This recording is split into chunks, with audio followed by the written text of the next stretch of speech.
Since the dawn of democracy in 1994, the lives of many are said to have improved. The new system of government promotes fair and equitable treatment for all.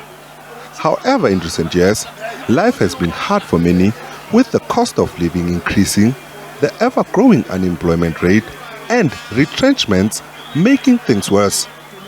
It's been 36 years since COSATU adopted Workers' Day in the country, a day meant to mark the role of workers globally.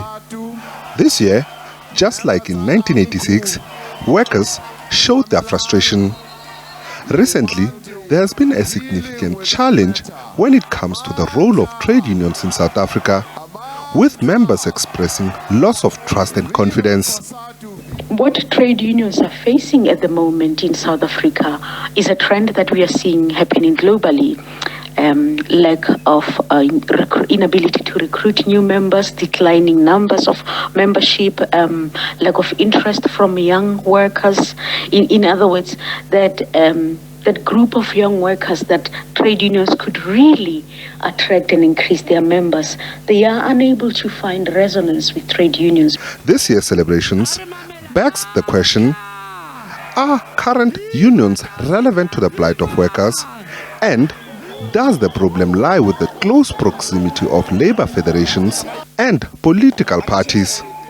Because of some of the federations of trade unions association with a particular political party in terms of their ideologies and how they are supporting them, it has compromised and eroded their individualism, but also their biggest strength, that they represent workers. For example, and the challenges that they faced then when they were aligning with political parties, for example, in South Africa, COSATU in the 20th century, the challenges that they were facing was being recognized, the importance of liberation, the fight for liberation. But now the challenges are evolving. South Africa has recorded its highest ever unemployment rate since the dawn of democracy. The continuing fight against COVID-19 pandemic has made things worse. It's clear that labor movements are experiencing turbulent times on all fronts. We went to a job summit, to an investment summit. Promises were made by big business. But every time, as Comrade Zweli says, things are going wrong, jobs are lost. People are asking the trade unions don't create employment.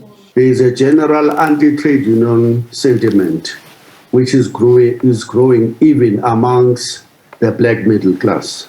They blame unions for everything going wrong. Both of the issues that Comrade Zingi and Comrade Zweli have identified, how do you then backtrack to say that the attack on collective bargaining already started in the private sector?